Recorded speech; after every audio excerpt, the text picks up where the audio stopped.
Sunday, everyone.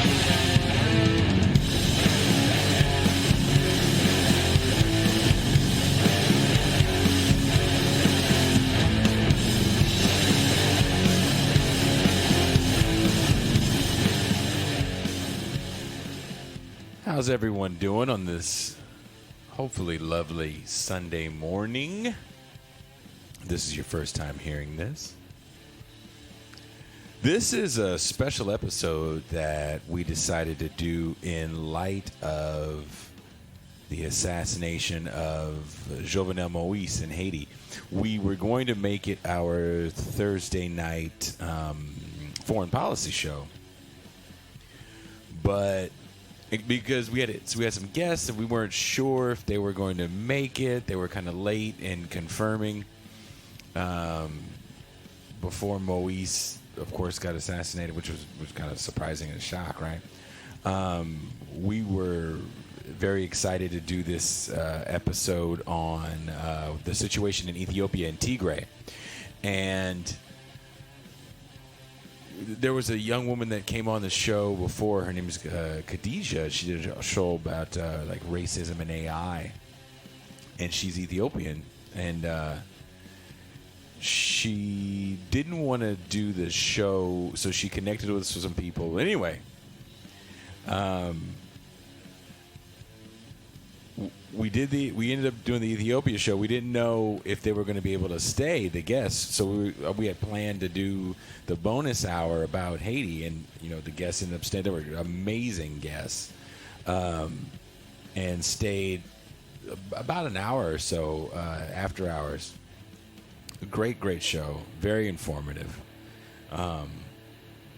So we decided Friday we were going to do a special free stream. Sometimes we do these special streams. More often than not, they're patron only at this point. So we decided Friday we'll do another stream, and we'll invite back Professor Paul Mocombe, who was also of Haitian descent like Pascal. And Pascal said before the show, he's like, look, if anyone knows more about Haiti, it's Dr. Paul Mocombe. And great discussion. Initially, both guys were kind of tired. Pascal had done the Majority Report earlier that day. He knew he had to get ready for the Saturday show. Then he had like 2 shows he was doing on Saturday. So he was like, let's kind of make this a little shorter. We don't need to do a bonus for this. I was like, oh, okay, yeah, I agree. The same thing. I was on a time constraint as well. Dr. Mocombe was on a time constraint. So I said, we'll go 45 minutes or so, 30, 45 minutes, and then we'll take questions. Well, those cats went like an hour before I had to interrupt. Pascal was on the Majority Report with Sam Cedar earlier that day, giving a very thorough history lesson on Haiti. And when we were trying to figure out where to center this show, you're going to hear a video clip. In the video clip, it starts with Papa Doc Duvalier, a clip of him, and then it ends with his son, Baby Doc Duvalier, and when he was leaving the island and how people felt at that time.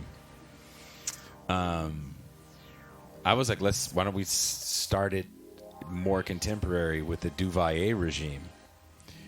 And they were like, no, we can start around World War I, like a little pre-World War I.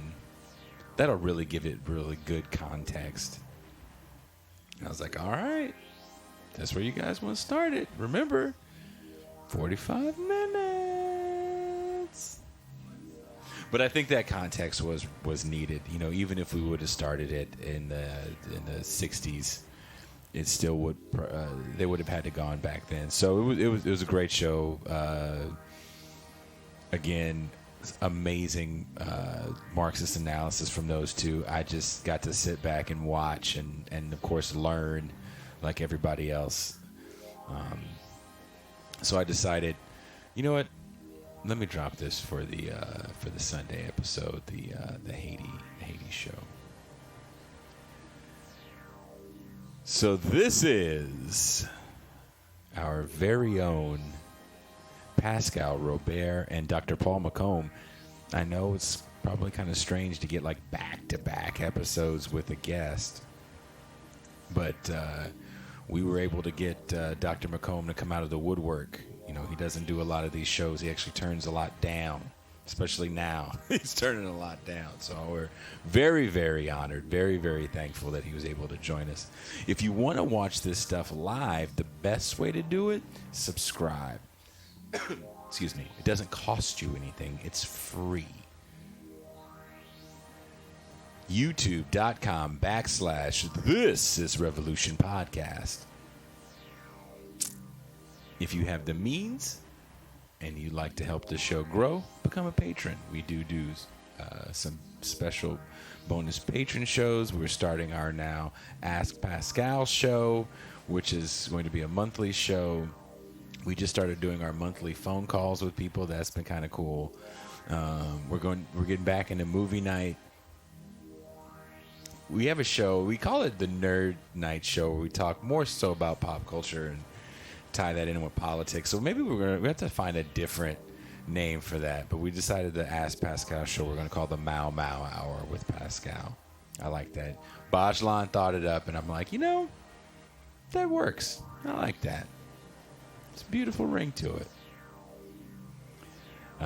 And there's some other stuff in the works. We're going to be adding another day to the live streaming. So there's a lot going on. So subscribe, help the channel grow. Again, it doesn't cost you anything.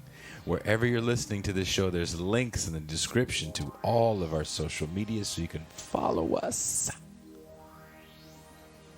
And on that note, here is our very own Pascal Robert and Dr. Paul Mocombe giving you a breakdown on the history of contemporary Haitian politics to frame accurately the assassination of Jovenel Moise.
Good evening for a special stream today on this lovely Friday evening here in Oakland, California. And for those in the chat wondering the music, yes, that is me.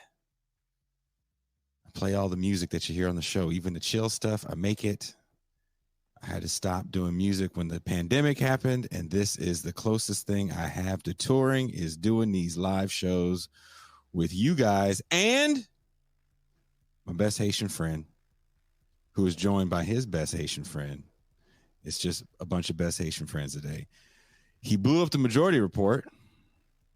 He talked over Sam Cedar and Emma Vigeland a couple times. It was rather hilarious. I love him. I mean that with all sincerity. Pascal Robert.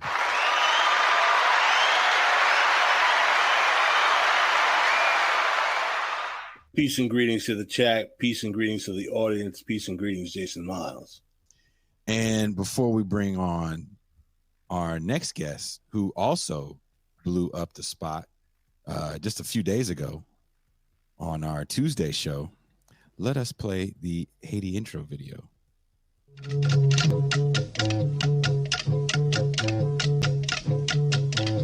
The beautiful, bedeviled land of voodoo, manacled to a rhythm of corrupt government and bloody revolution.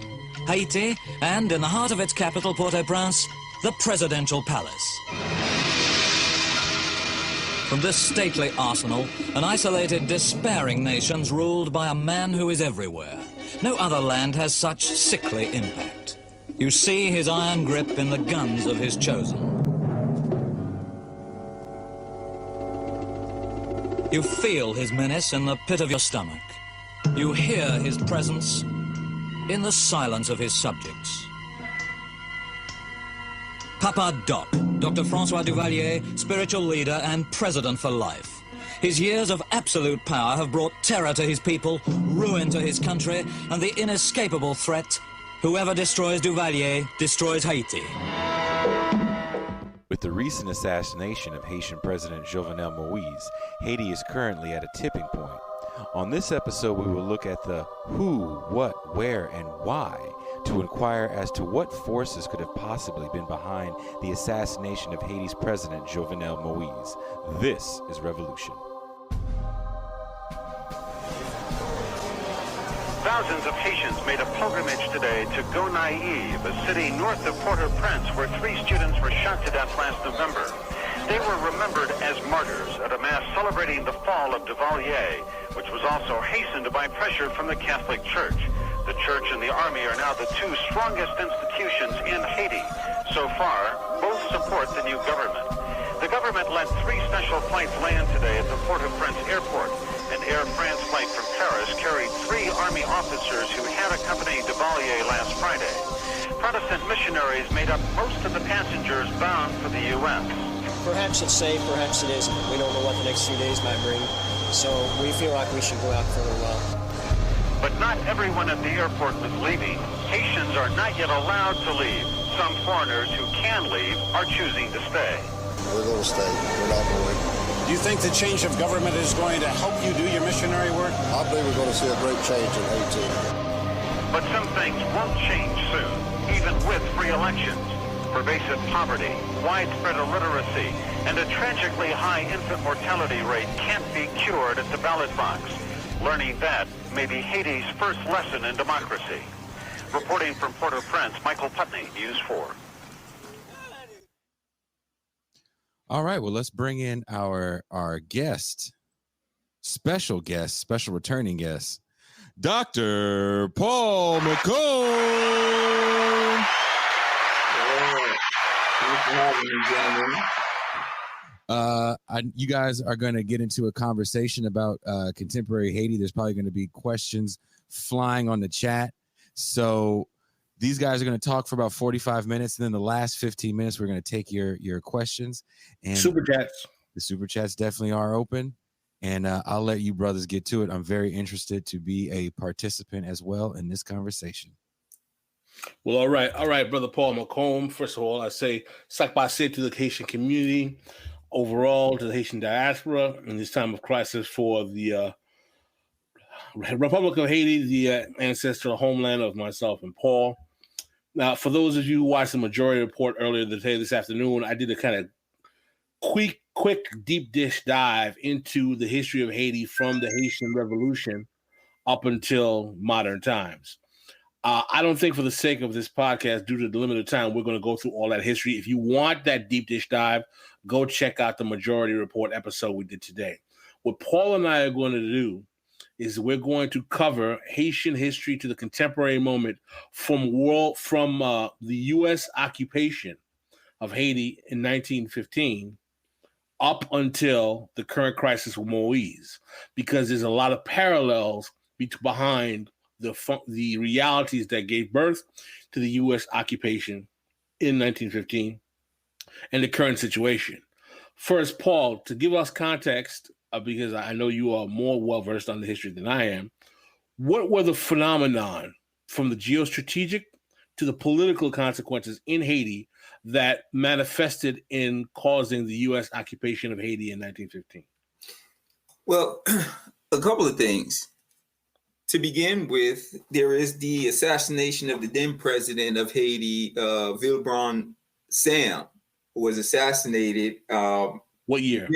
1915. In fact, the U.S. would occupy the country the following day, July 28th, the following day of 1915, following his assassination.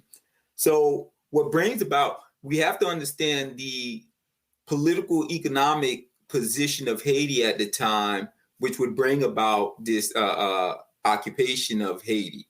Number one, there is this dialectical struggle in Haiti since 1804, leading up to 1915, between two emerging ideologies that still dominate contemporary times. Protectionism, what was then called mercantilism back then, and free market capitalism, which Adam Smith would articulate in The Wealth of Nations. Today, you can juxtapose these two dialectical ideologies in the sense of neoliberalism on the one hand and protectionism or right-wing nationalism, reactionary nationalism on the other hand. And I think the best scholar who understood the dialectical struggle between those two elements of capitalism, they represent two sides of the same coin. It's called Polanyi and his Great Transformation. Now, can you explain to me, in that time, how those two factions manifested? How did the mercantilism in Haiti in the early 20th century manifest? Yes. And how did the protectionism manifest? Who were on each side of that argument? Yes. Class, complexion, and otherwise. Yes. So what we get, leading up to 1915, you have two struggles in Haiti between the Black Creole, who represented the land-owning class in Haiti, what they would call the Gondon class. The Gondon class. By the way, coming out of slavery. My father's family comes from the Gondon class. These are Black Haitians who can trace their lineage to generals who fought in the Haitian Revolution. In the Haitian Revolution. Who are pretty much upper middle class and comfortable. They are Creole Blacks. They have servants. They have rest avec. They have property. They have land, but they're not mulattoes. Yes. So their ideology is essentially a free market capitalist ideology. Why? Because coming out of the Haitian Revolution, Haiti was blockaded by the white power elites of the time, and they did not allow for trade between a group of Black generals or the Gondon class and the outside world. So the mulatto elites, basically coming out of slavery, they positioned themselves as basically in the export-import trade in Haiti. So they would serve as middlemen between the Gondon class selling their products out of the provinces and off of the land, sugar, whatever it may be, property-owning class and agribusinesses, and the outside world. So most of the wealth of the mulatto elites came from an export-import or control of the export-import trade. Let's bring it up. Basically, what we're saying is that because the mulatto elite were more aesthetically in line with European and Western standards and were not basically Black, the white world was more willing to internationally interact with them to do trade than seeing Black generals who fought in the Haitian Revolution land up on the shores of South Carolina and said, let's do business.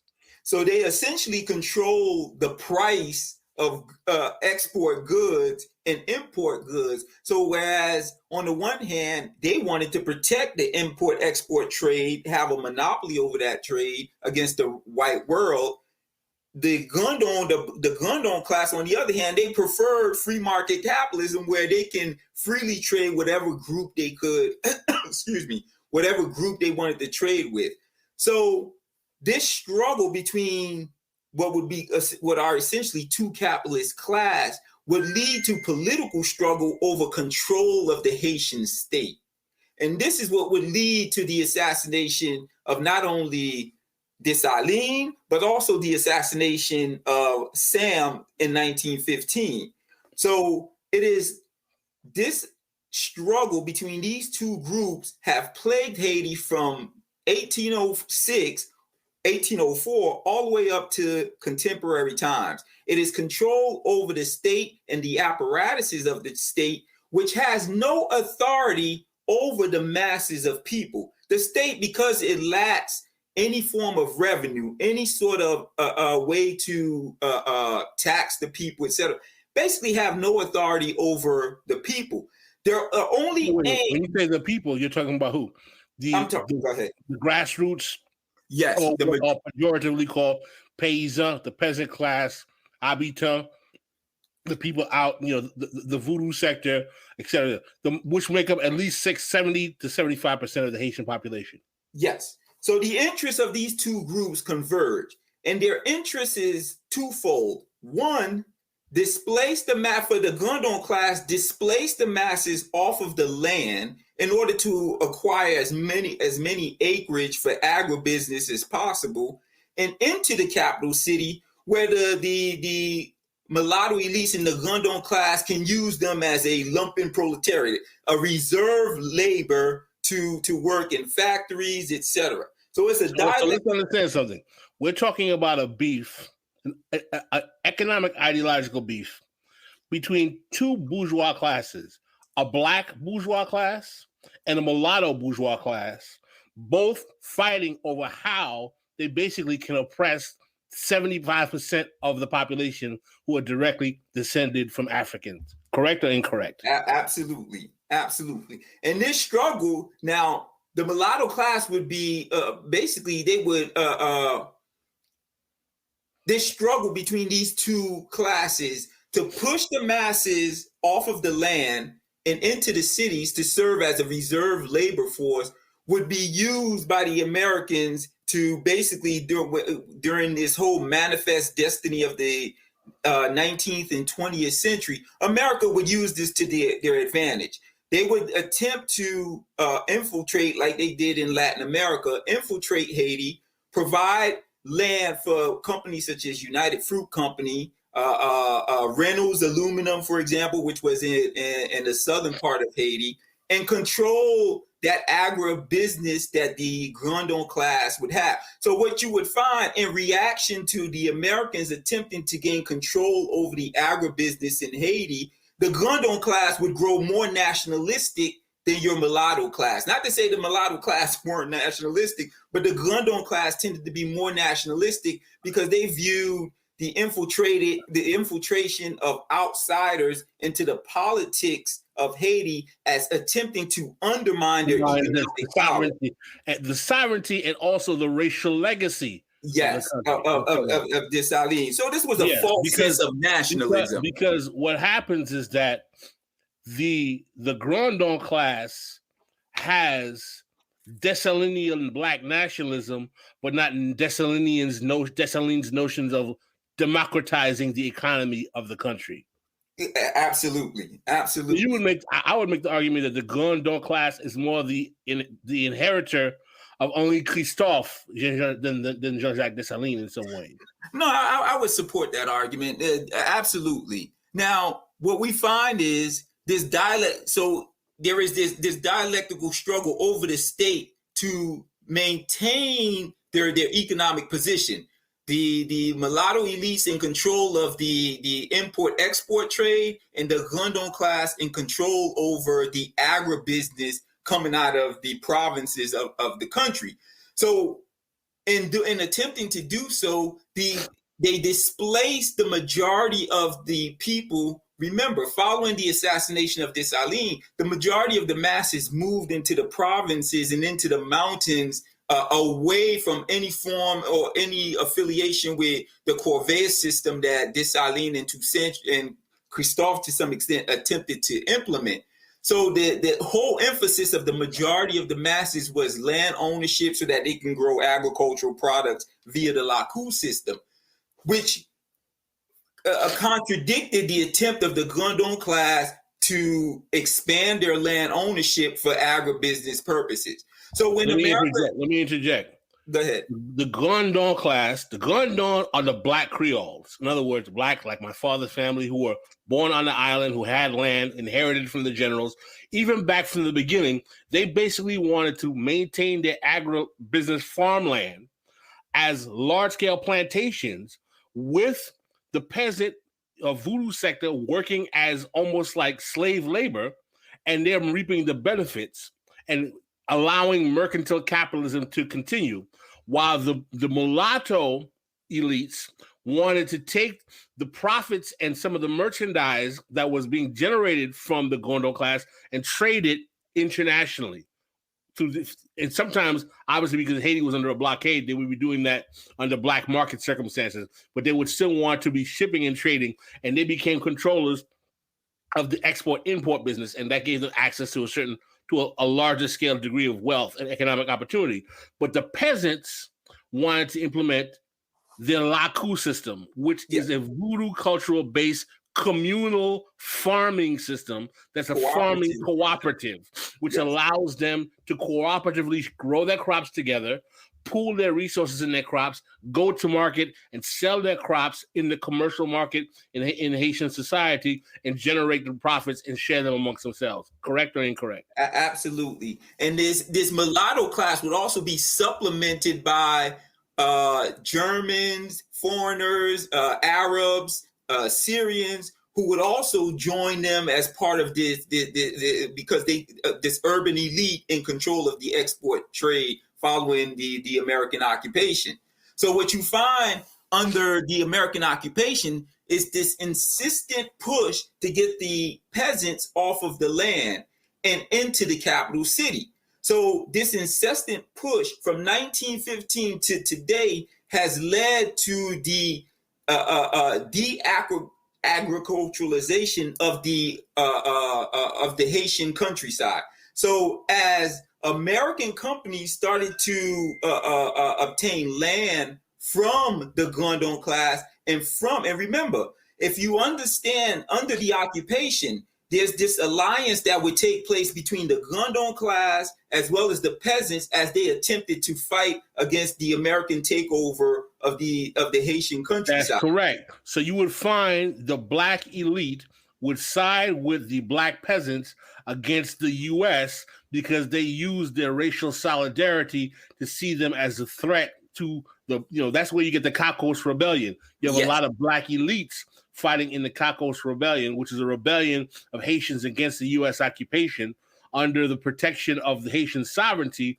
In reality, though, the Gondon class wanted to protect Haitian sovereignty in order to maintain the class hierarchy that was oppressing those same peasants they were using as military fodder. And this is paradoxical because technically there's no difference between the ideology of the Americans as they came in to try to ascertain as much acreage of land as possible, and the ideology of the Gondon class who wanted to do the same thing. They simply wanted to control the agribusiness as opposed to white Americans controlling the agribusinesses. So same ideology, is just who's on top. So it's capitalism with a black face, essentially. But they use black nationalism to basically fight against the Americans as they attempted this occupation. So over time, what would happen in the Haitian context, as in all over, this is the direct parallel between what happened in England coming out of the 17th century, what happened in Latin America, is that you get the ever-increasing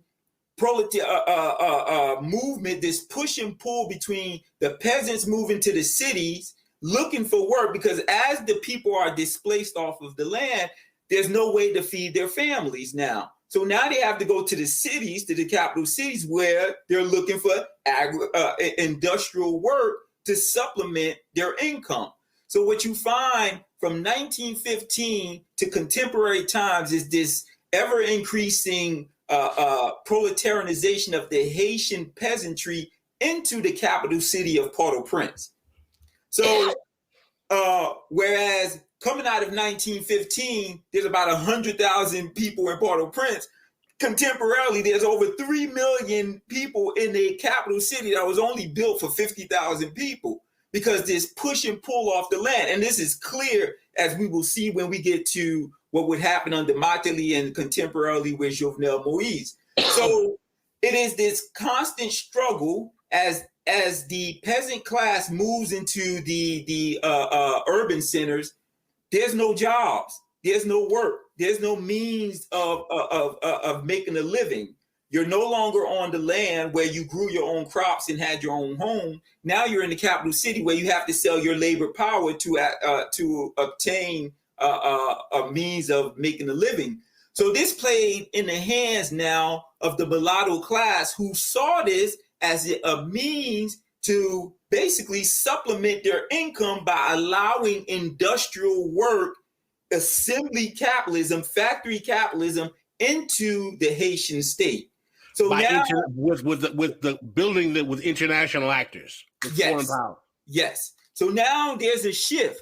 So now we're under the U.S. occupation. The Gondon class is fighting with the peasantry to prevent the Americans from overtaking the land in the provinces and in the mountains. In the cities, the mulatto elites would welcome this because this provided them a new source, a new income source, by opening up the land, the urban centers to industrial production, cheap labor.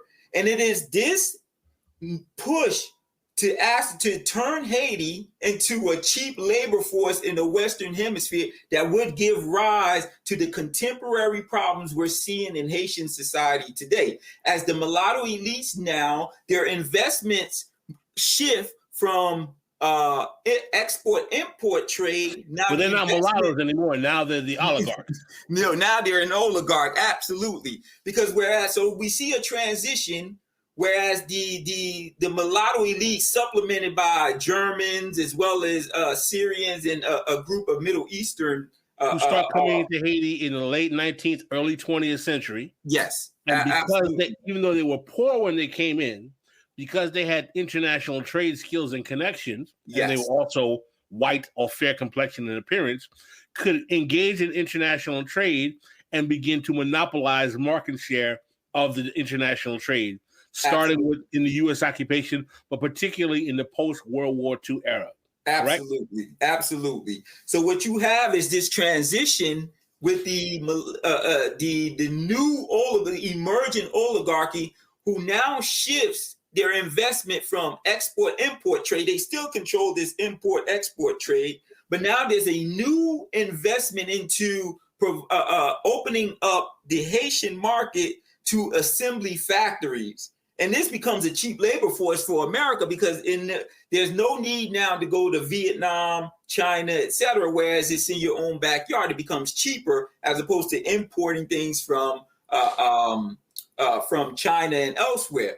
So now the struggle becomes having Haiti now transitioned into an industrial factory hub for the West, versus the Gondon classes insistent on maintaining control over the agribusiness. So now the struggle becomes either opening up Haiti to investment from the international community so that they can, for assembly factories, versus the Gondon class now following post the American occupation. Their focus is back to agricultural production for export. So it is this struggle, and those who control the state then controls the route that Haiti would take post World War I, post World War II.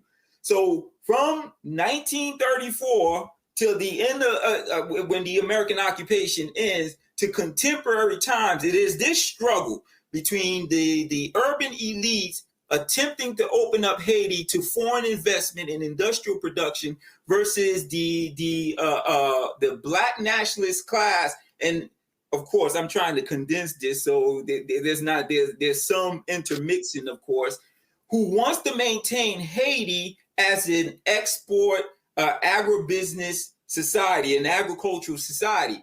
And I would argue, Paul, let me interject. I would argue that is the case through the 30s, 40s, and 50s, where the Gondon class, like my grandfather and my father's family, and others still owned land, still had people that could farm the land. They still had their habitation. Like my family had habitation Robert. Everyone, they had their plantations. But at a certain point, we find, right, and this happens after Duvalier, because what happens is that Duvalier causes the migration. Duvalier actually exacerbates this system by actually professionalizing the Gondon class and incorporating them into the petite bourgeoisie of the professional state apparatus. Absolutely. So they start to buy into that. Absolutely. They start to buy into the industrialization paradigm as well. And tourism comes to play a role as well. And they started to buy the tourism. So what I'm saying is that the role of the Black Gondon descendants of the generals of the revolution in terms of wanting to maintain those habitations, those large farms, starts to shrink eventually through the Duvalier regime. They still have them in the... Now, it would be wrong to just attribute it to Duvalier, because technically it's out of their hands. By the time Duvalier get into power, it's out of their hands. It's out of their control. They're being undermined by the urban elites at this time. So technically, whereas they want to hold on to this aristocratic lifestyle, is more or less a feudal lifestyle.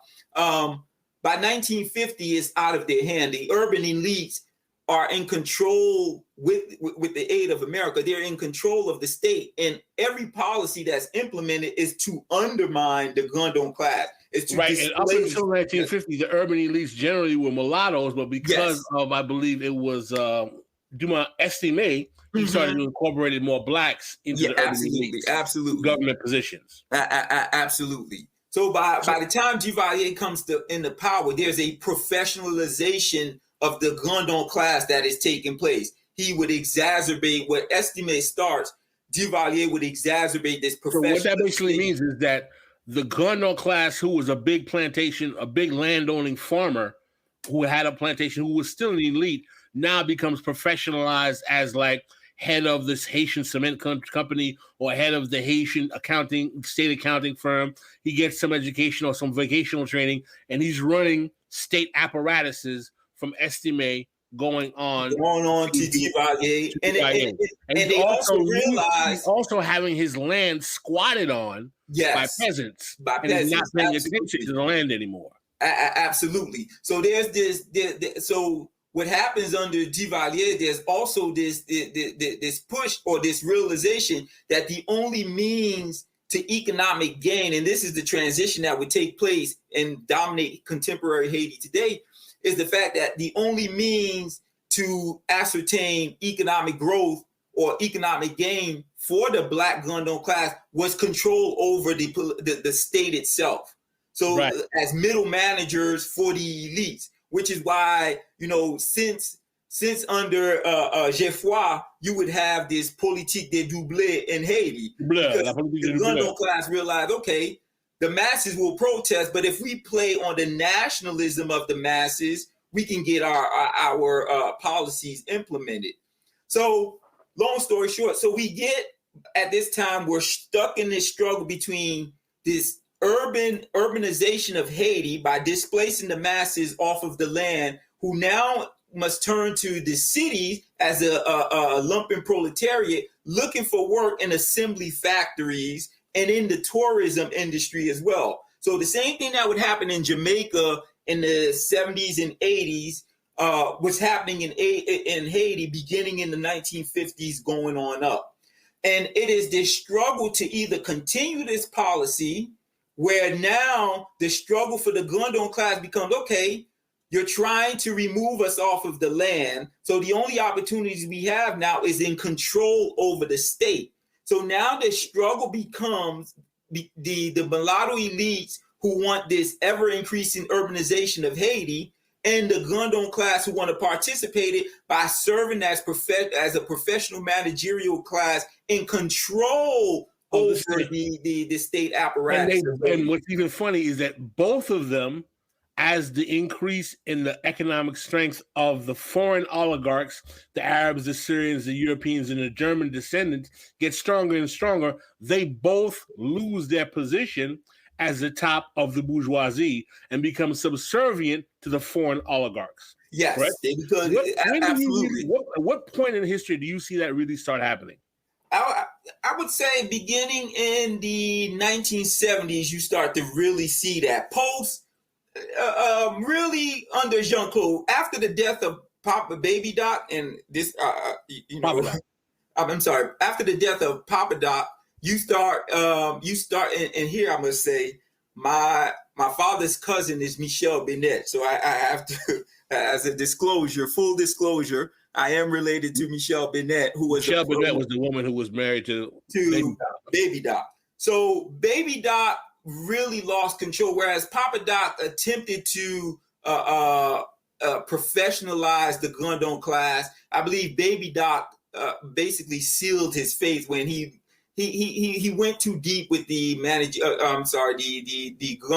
the oligarchy. He allowed them to implement as much, and plus the corruption was rampant.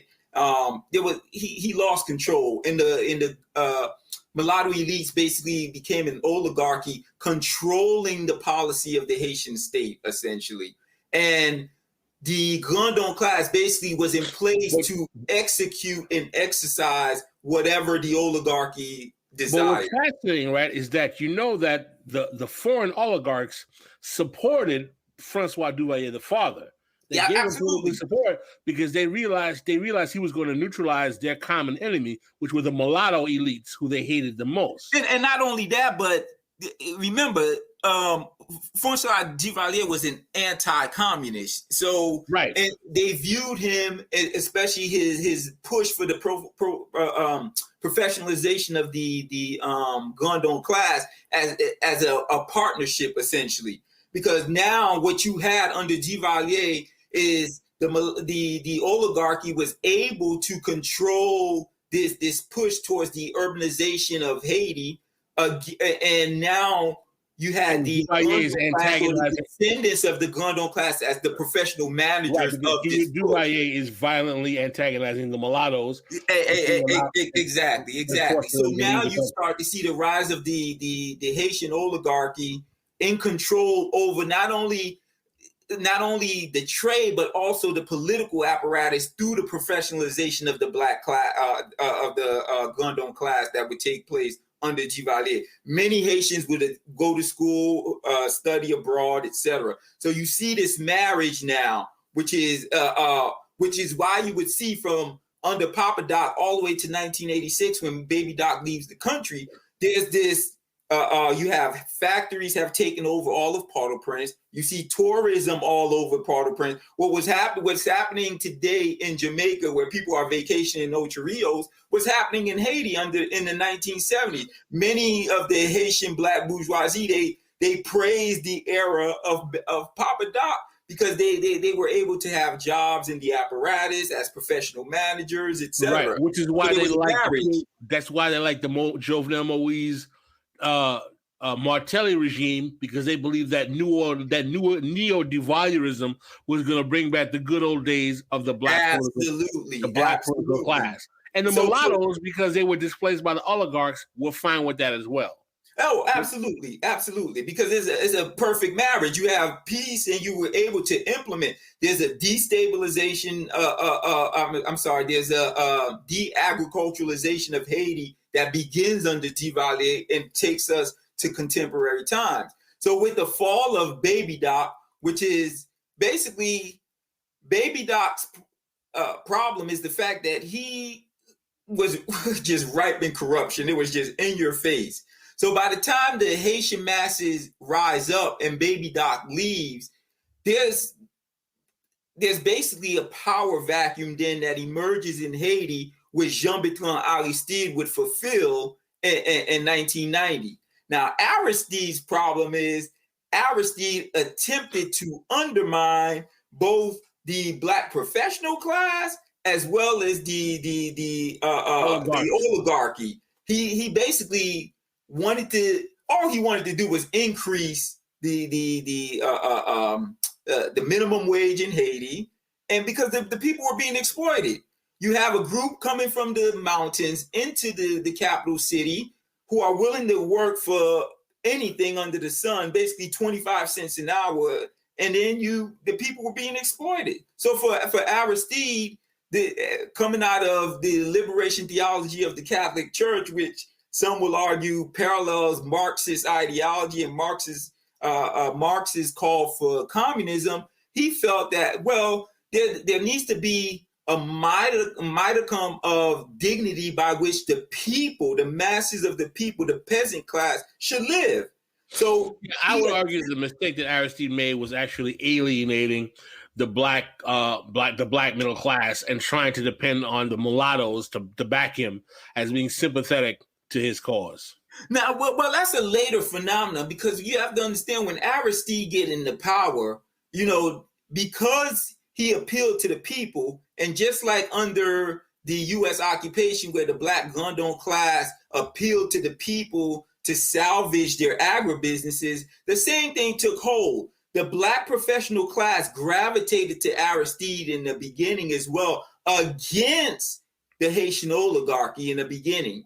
So it's this antagonism. Right, the Aristide project, which actually I would argue is the Preval project, because Preval was absolutely. Preval was the brains behind Lavalas. He actually picked Aristide because of his eloquence to be the mouthpiece for the Lavalas project. Absolutely. We both know that the Lavalas project was a project by both Haitian black middle class and Haitian light-skinned middle class to create a left flank of politics to do voyeurism in Haiti, because there was no left-based political party after voyeurism. And you could not have a left political party in that sense. So, which is why, Jean D. St. Paul out of Brooklyn College did a wonderful piece into Aristide's political movement, which is why his only appeal could be through the church or through the philosophy of liberation theology, because there is no anti-communist movement in Haiti. Anti-capitalist. Anti-capitalist movement in Haiti. Basically, Duvalier was a staunch anti-communist, so it didn't matter. He basically attacked anyone who had any ideas of communism in their heads. But anyway, so what we find is, when Aristide gets into power, there's now an appeal to the masses of the people to try to basically, as we find it all over Latin America, you see the mass suffering that takes place under this dialectical struggle between protectionism, mercantilist capitalism on the one hand, and urban industrial capitalism or free market capitalism on the other. So Aristide attempts to undermine that by, basically appealing to the people, trying to find dignity for the people, and the Americans were not having it. Let's make it clear. Aristide is advocating, radical revolution. He's like, the problem are your people the problem you have are the people who live in the nice houses on the hills, and you can't let them take from you. And his kind of attempt to manifest some type of lumpen proletariat revolution, or ideological revolution, pisses off all the Haitian middle class and the Haitian oligarchs, and they're like, this fool has got to go, because he's going to mess up my peasant Restavek, who I haven't paid in 3 generations, is not going to want to mop the floor, shine my shoes, and give me some nookie at night like she used to do all the time. So absolutely. And then remember, coming out of the 1970s, as you all do on this show, there's this counter-revolution. There is this counter-revolution against any form of New Dealism taking place in Latin America or all over the world. And there's a strong push toward neoliberalization to exacerbate what took place in Haiti from the 1950s going up to the 1980s. And let's make this clear. All of this is happening while all of these presidential administrations are all pawns of the United States up until Aristide. Absolutely. So now he becomes a pawn as well, but he didn't start that way. Absolutely. So there is this need to to push this neoliberalization project that is a reaction to not only communism, but also a reaction to any form of New Dealism or state socialism, what have you. So there's this need for Aristide now to adopt some neoliberal principles, such as the privatization of state apparatuses, which was under the functionary of the Black Gondon class, which became a professional class under Duvalier. So there is this new push under Aristide, pushed by the American neoliberal factions, where you have to privatize state apparatuses such as the electricity. Well, that's because Aristide is given a coup in 91. Yeah, 91 country, and what's his name? Oh my God, I keep forgetting this degenerate's names. Leslie De La Tour, the University of Chicago economist, one of the Chicago boys. For any of you guys who study foreign policy, you know what your University of Chicago foreign economic planning comes up with structural adjustment plans. Leslie De La Tour tells the Clintons, I can get Aristide to sign on to a structural adjustment package. Clinton's like, Aristide, you want to come back? Neoliberalize your whole country, sell off your state assets, sell it to private sectors, et cetera, et cetera. And Clinton's basically gets Aristide to sign on to an economic agenda that rapes the Haitian economy and the Haitian state and pauperizes it and further enables the capacity to bring it to the destitute condition it's been in for the last almost 30 years. And I hope your audience realize this neoliberal push is not new, as we've been arguing up to this point. Remember, it begins with this transition that takes place in the 1950s, where that takes place under the U.S. occupation, continues under Duvalier, and is hyper intensified beginning in the 1970s as the U.S. is reacting against the New Deal policy, this 50-year counter-revolution that you all like to speak about. So it's a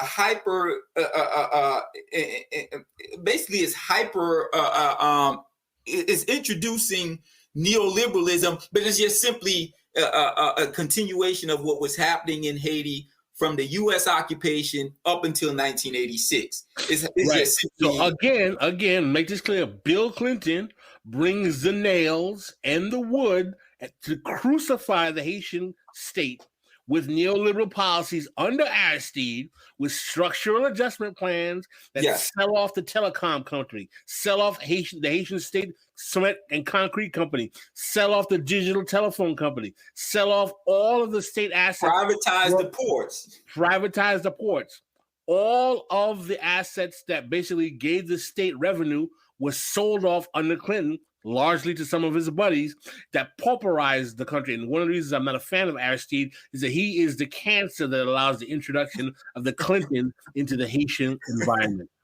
So basically, to bring us to contemporary time. Quickly, in 2 minutes, get us to today. 2 minutes to bring us into contemporary time. So with the fall of Aristide, Préval would attempt to continue this New Deal type of trying to maintain some of the state apparatuses and appease the Black professional class, while also trying to neoliberalize the economy and appease the oligarchy. So Préval was able to do both simultaneously. Now, what would happen post the earthquake, this is where Melanie Klein's bourgeois notion of shock doctrine would take place. America and the oligarchy saw the earthquake as the means to intensify this neoliberal project at the expense of the Black Gondon class. So what you would find is, my theory, of course, again, at the expense of the Black Gondon class. At the expense of the Black Gondon class, because once you privatize all state apparatuses, now the Black Gondon class, they're no longer in control over any of the professional managerial positions which they directed in control of these businesses, state-run companies. So now the Gondon class, their only alternative is control over the state by participating in the political process, which now the Haitian oligarchy control through elections, coups d'etats, etc. So post the earthquake, when the U.S. Hillary Clinton would have the politicians accept Mateli in a runoff when he finished third, he should not have been in a runoff. he then gets into power and continues the whole neoliberal project that started, once again, from the U.S. occupation up until contemporary times. So what we find is Jovenel now is in place, is handpicked by Martelly to continue this process. Now, Jovenel runs into some problems. What would happen under the Jovenel administration is that when Trump, the right-wing presidency of Trump, gets into office, there was a deal struck by Preval to continue social programs through the Petro Caribe Fund, which was a Brazilian, started by Hugo Chavez, which was a fund put in place where the Haitian state can purchase oil at a certain price and purchase it, only pay 60% up front and use 40% of their of whatever they would use to purchase oil from Venezuela to basically do social programming, build schools, etc. But under this neoliberal project, the Haitian state was forced to use the Petro Caribe deal to do what the Haitian state would call public-private initiatives, where they would take the Petro Caribe funds to give to private industry to do their social programming. And part of this social programming, the Haitian state is so cynical, was used to purchase the ports for the first time under this neoliberal project. Now, in all of Haiti's history, the Haitian state has always been able to control the ports. This is how the Haitian state ascertained much of its revenue. Under Martelly and this hyper-intensified neoliberal project, the oligarchy was able, Biggio, Boulos, Aped, they were able to control now the ports through what the state called public-private initiatives, where the Haitian state would put up the funds for private interests to take over the electricity company, to take over the ports, to take over taxes. So now the Haitian state is left with no means of ascertaining revenue, on top of the right-wing administration of Trump placing an embargo on Venezuela, where they were using the Petro Caribe Fund to hyper-intensify this whole neoliberal project. So now what Jovenel did was he began to attack the Haitian oligarchy. He began to claim that they were not paying their share of taxes. They were taking money from the Haitian state and not doing what they claimed they were doing. And he attacked Reginald Boulos. He put out arrest warrants on some of the Haitian oligarchy. And it brings us to now. And I will end this by saying this, from my perspective, is a coup d'etat that took place. And it's either the Haitian oligarchy got the okay from the American state, because they don't do anything without the okay of Washington. So for me, this is a coup d'etat that took place because Jovenel had no choice but to attack the Haitian bourgeoisie to continue his social programming for the masses. He had lost control over the country by that time. So, but you agree that the pay as take high agenda was bogus anyway, because it was fundamentally neoliberal. Do you think it was actually going to change things for the better? No, absolutely not. It's a continuation of the project that began during the American occupation. This is why people like Lamont and all these other, neoliberal degenerates who always just want to suck blood out of the country, who a lot of Haitian middle class gunned on types who, cheerlead, like people in my family who love Martelly, don't realize that these degenerates just want to replicate the same class hierarchy, but get their own internal fatback and biscuits by running businesses with foreign actors to keep the peasants poor while the black middle class sucks the blood out of them and still has their positions of security. Am I right or wrong? Absolutely, brother. And the sad thing is, when you privatize these state apparatuses, and the reason why I say it's a coup d'etat, and it would have been a disaster for them anyway, because there's no more state apparatuses for the black middle class to work in to have jobs anymore. But and this is why I say it's a coup d'etat, Pascal, is because of the fact that with this the intent now for the black professional managerial class now is to obtain employment from the Haitian oligarchy. That's all the mulattoes and the black elite can do now. Absolutely, for the Haitian oligarchy. Absolutely.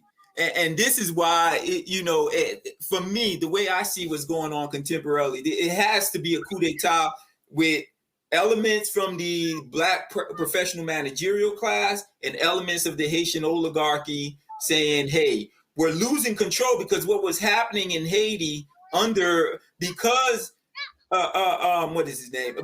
Jovenel was attacking the oligarchy, the gangs that were sponsored by the oligarchy were preventing trade taking place in Haiti. There was gang violence. They had blockaded some of the roads leading from the north to the south. So whereas some left-wing journalists want to argue that the gangs represent a revolution of the lumpen proletariat, I'm not ready to make that analysis yet.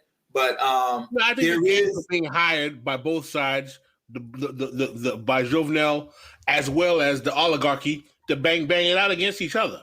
Yes, to undermine the country, because right. with this the only people that are dying are the peasants who are trying to protest. And then with this assassination, as the latest New York Times report, with this assassination, now I hear that the Haitian state has appealed to the Americans to send forces to Haiti to help them control the violence and investigate the assassination. And this is what the oligarchy wanted, because you need a modicum of some stability in order to have any sort of economic interaction. And I think also, I saw someone that posted, allegedly the Haitian Senate has named the new interim president. I don't know if that's bogus. I doubt the U.S. Yeah, that was the rumor. I doubt the U.S. government is going to recognize that. Yeah. Joseph Lambert. I think that what's happening is that the U.S. State Department and the oligarchs are going to try to find a replacement president with a sham election who will work with the oligarchs and work with the State Department and fulfill this neoliberal agenda.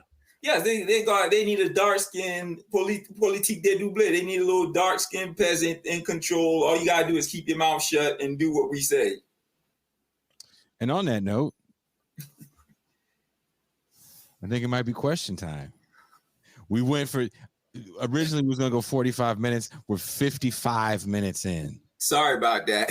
Oh, don't be. I mean, you guys were on a roll. I can't interrupt a roll like that. I do want to get to this super chat question from Sean Moon. Does this was asked probably 15 minutes ago. Can you guys see the question? Does this constitute what could be called a comprador class? Is there a parallel with the condition of the American working class and those who claim to advocate for them while actually serving them up for hyper exploitation? Would you call a Gondon class a comprador class? Absolutely. I would call both the oligarchy as well as the Gondon class a comprador bourgeoisie. Yeah, they're all comprador bourgeoisie because they all work at the behest of the imperialists. Absolutely. Anybody else have any questions? It's question time, guys. We only got a few minutes. Don't get questions soon. There's no after hours tonight, guys. There's no after hours tonight. I have a 2-year-old behind me that is not messing around. What's up with the Dominican Republic? That's a long story, man. That's a long story. And the interesting thing, many of the oligarchy, what they did with the political unrest that would impact Haiti, many of them moved their tourism and their assembly factories into the DR. So many of when you go to Punta Cana and many of these resorts, you're basically, it's the Haitian oligarchy in controlling some of these resorts. By the way, I'm not a fan of C.L. James, the Black Jacobins, because he totally mischaracterizes the importance of Dessalines and tries to frame him as some kind of monster when he's actually the hero of the Haitian Revolution. And he, like many black middle class folks, has a love affair with Toussaint Louverture, who is not the hero of the Haitian Revolution. That's why I'm not a fan of the Black Jacobins. I love Dessalines as the father of my country, but I'm not a real fan of Dessalines. My people are Makaya and Sanssouci, the Africans who would fight in the revolution. Because if it wasn't for the Africans, Haiti would have fell to the French. So, because the Africans continued to fight when Christophe Dessalines capitulated to the French side. That's true, they did. This is a great question. What is your source of Napoleon wanting to invade the U.S.? Oh, all you have to read is what's that book? The Half Has Never Been Told by Edward Baptiste. The Half Has Never Been Told, Edward Baptiste. This is probably the greatest question that we've been asked today. This is by show contributor Jean Bajwan. Did Pascal enjoy scaring white people today on Majority Report? I don't know why they would have been scared. They would have been scared. They were totally terrified. It was beautiful. My child is too. Grandon. Spell Grandon for Grandon. Grandon. Grandon. Grandon is French for big. The Don, like the Don Dada. Someone said that Pascal scared all the MSN NBC liberals. And I did a wonderful thing today. Exactly. I'll never say you sold out. Me, on the other hand, totally kidding. Yeah, they were taken aback by Pascal's passion. I don't know if they knew what they were getting. Like, this guy knows about Haiti. He's got a Haitian name and everything. Okay. You don't know what you signed up for. Chim Churi says, does Chim Churi have a super chat? She says so. Don't skip my I don't see it. Oh no. Keep talking, guys, for a couple minutes. I'm gonna look for this person's super chat because I don't see it. Pascal, keep talking. Be entertaining. Oh, be entertaining. Dance. What about the Commodore class in the USA? Those who have collaborated with the 50-year counter-revolution. There's lots of them. There's a lot. That's a no-brainer. A whole other conversation. That's a no-brainer. And but you know what, Pascal? What's interesting is there's been several assassination attempts on Aristide's life, for example. But they feared, as Clinton, if you read the WikiLeaks report, they feared that they would turn Aristide into a martyr, which is why they never assassinated. And they feared that they would not be able to control the Haitian masses. Because even under Martelly, there was an attempt to bring Aristide to justice. And the crowd, the Haitian masses were in an uproar. They went in front of his house and they said, hey, we will burn Haiti to the ground. And what's interesting, this struggle between the Haitian oligarchy and the emerging Black professional class is at the expense of the Haitian state, because both groups are willing to destroy the Haitian state so that their interests, they can fulfill their interests. So even this false sense of Black nationalism that you see among the Black professional class, the Black political class in Haiti, it's superficial. It's a cursory form of nationalism. They don't care. So long as their interest is manifested, they don't care. Absolutely. The great information books, I say From Dessalines to Duvalier by John Nichols. Excellent book. From Dessalines to Duvalier. The Aftershock of History is in that. It gives you a history of Haiti up to the contemporary times. That's an excellent book. The Aftershocks of History. That's by who? Laurent Dubois. Laurent Dubois. That's another good book. Yes. That's an excellent source. The Making of History is also a wonderful one as well. What else I would recommend? I would recommend James D. St. Paul. His title slips my mind for now, but his book is pretty good too. He gives an your boy Sergi Saint-Joseph. He has an excellent book on Aristide's liberation theology. I'm not interested in that. Wow. No, I'm interested in Celestine Joseph. I'm just not interested in Aristide. I want to do a James Cone-esque episode. I actually I enjoyed the cross and the lynching tree. I went.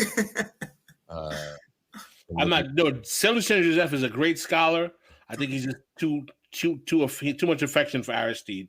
I'm not an Aristide apologist. Well, he's a pastor as well, so the brother got his theology supersedes his class analysis. Yeah. Somebody wanted to know, am I single? No, I'm married.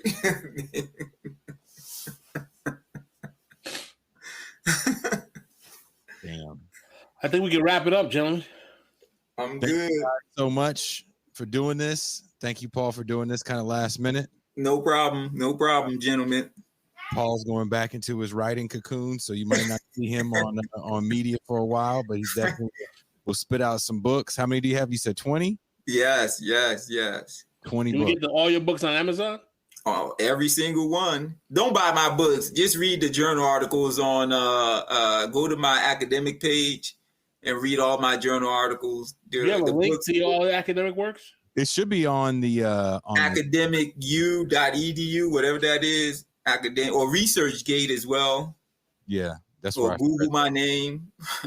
That's where I read the essay, and we had a link to that on the last show. So if you guys watched the last show, which was Tuesday, and subscribe to the YouTube channel, and they still Saturday's show is going to be Dhoruba bin Wahab. What is the revolutionary capacity of Black America? Former member of the Black Liberation Army and the Black Panther Party. So if you weren't frightened by Pascal on the Majority Report, I'm so looking forward to Saturday. Pascal keeps it real, brother. I enjoy you guys. Thank you for the show that you all do. I watch it all the time. So hopefully, a lot of people have been watching it too, as well. Hopefully more. Yeah, you guys have me blowing up on Twitter. I have to say no to a lot of interviews. Cuts into my research time. Well, people are yelling at me because I'm not putting the link. So I'm putting the link right now in the chat to Paul Mocombe on ResearchGate right now, so you guys can see it. Somebody said, "Don't be lazy, do it." It's like, you know what I'm doing back here? You know how much I will be on Our Common Ground tomorrow night with Janice Peak Graham, who is in the chat. So Pascal is doing the whole circuit. Can we talk about your other show appearance that you're going to do next week, or no, not yet? Not yet. Not ready to disclose that. Okay, but he's doing the rounds, everybody, and I'm very, very happy. I spoke with Doug Lane today. I gave him the episode. So Zero Books is going to be airing the episode next week of the critical race theory episode you were on, Paul. Oh, and okay. Doug goes, man, we need to capitalize on Pascal and have him finish this book. Well, here we go. Marx is talking about capitalizing on people's labor. Listen to that. Right? Hey, capitalize on all this heat. It's hot. All right, you guys, thank you so much. And let's go. I gotta go watch this badass kid. Peace. Good night, gentlemen. All right, brother. Peace.